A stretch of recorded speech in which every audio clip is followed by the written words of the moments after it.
Hello everyone, welcome to my class. I am Kavita Goyal. आज के अपनी इस क्लास में मैं आपको बताने वाली हूँ ग्रीन हाउस गैसों के बारे में और भोपाल गैस त्रासदी के बारे में। तो फ्रेंड्स, यहाँ पे अब हम इन दोनों ही टॉपिक को समझेंगे कि दोनों ही इन्वायरमेंट पोल्यूशन से रिलेटेड टॉपिक हैं। यहाँ पे हम ईवीएस सब्जेक्ट की बात कर रहे हैं और ईवीएस में इन्वायरमेंट पोल्यूशन से इन दो टॉपिक से रिलेटेड क्वेश्चन अक्सर बनते हैं, जो आपके सीटेट एग्ज़ाम में, यूपीटेट एग्ज़ाम दोनों में ही पूछे जाते हैं। सो अब हम इन्हें समझ लेते हैं।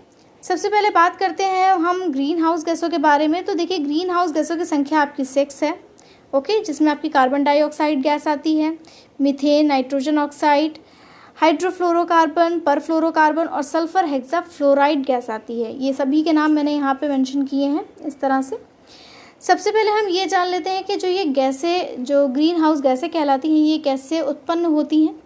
तो देखिए, अगर हम कार्बन डाइऑक्साइड गैस की बात करते हैं तो ये और जो नाइट्रोजन ऑक्साइड गैस है आपकी, ये ईंधन के जलने पर निकलती है। कार्बन डाइऑक्साइड गैस आपकी ईंधन का मतलब फ्यूल जैसे कि कोयला है, तेल है, पेट्रोलियम है, इन सब के जलने से या जंगलों में आग लगने से ये कार्बन डाइऑक्साइड गैस आपकी निकलती है।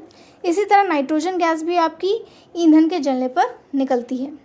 मीथेन गैस की अगर हम बात करें तो मीथेन गैस जो है ये तेल के रिसने से व पशुपालन आदि से पैदा होती है। हाइड्रोफ्लोरोकार्बन गैस जो आपकी है, ये औद्योगिक क्रियाओं के द्वारा, मतलब जो भी इंडस्ट्रियल्स जो भी एक्टिविटीज़ होती हैं उनसे जो भी अवशिष्ट पदार्थ निकलते हैं उनके द्वारा ताप में वृद्धि होने से हाइड्रोफ्लोरोकार्बन गैस जो आपकी है ये उत्पन्न होती है। नेक्स्ट आ जाती है परफ्लोरोकार्बन। देखिए, परफ्लोरोकार्बन गैस क्या होती है? परफ्लोरोकार्बन गैस जो है ये एल्यूमिनियम इलेक्ट्रॉनिक्स पदार्थों द्वारा निकलती है। एल्यूमिनियम इलेक्ट्रो पदार्थों के द्वारा परफ्लोरोकार्बन गैस निकलती है।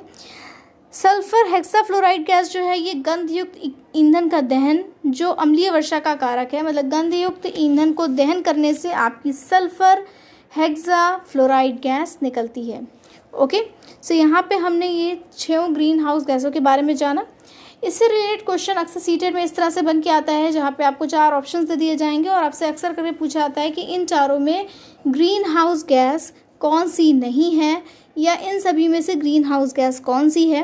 तो ऐसे क्वेश्चंस को पहचानने के लिए सबसे ज़्यादा ज़रूरी है कि आपको ये पता हो कि ग्रीन हाउस गैसें होती कौन कौन सी हैं। तो ये 6 आपकी ग्रीन हाउस गैसें हैं। ओके, नेक्स्ट आ जाते हैं अब हम अपने नेक्स्ट टॉपिक पे। हमारा नेक्स्ट टॉपिक है भोपाल गैस कांड। देखिए, भोपाल गैस कांड या भोपाल गैस त्रासदी भी इसे कहा गया है। ये जो गैस त्रासदी थी ये क्या थी? देखिए, ये जैसे कि आपको नाम से समझ में आ रहा है, भोपाल, ये जो गैस त्रासदी आपकी भोपाल से संबंधित है। 2-3 दिसंबर 1984 की रात, मतलब कि 2 दिसंबर की रात को 1984 के समय यूनियन कार्बाइड कारखाना एक होता था। वहाँ पे जो ये आपकी मिथाइल आइसोसाइनेट गैस है, इसका रिसाव हुआ था। ये एक बहुत ही जहरीली गैस है और इस जहरीली गैस के रिसाव के कारण बहुत से लोगों की वहाँ पे मृत्यु हो गई थी।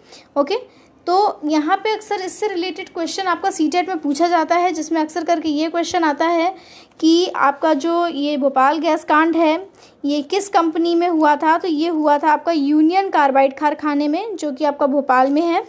ओके, और इसमें किस गैस का रिसाव हुआ था? तो इसमें मिथाइल आइसोसाइनेट गैस का रिसाव हुआ था।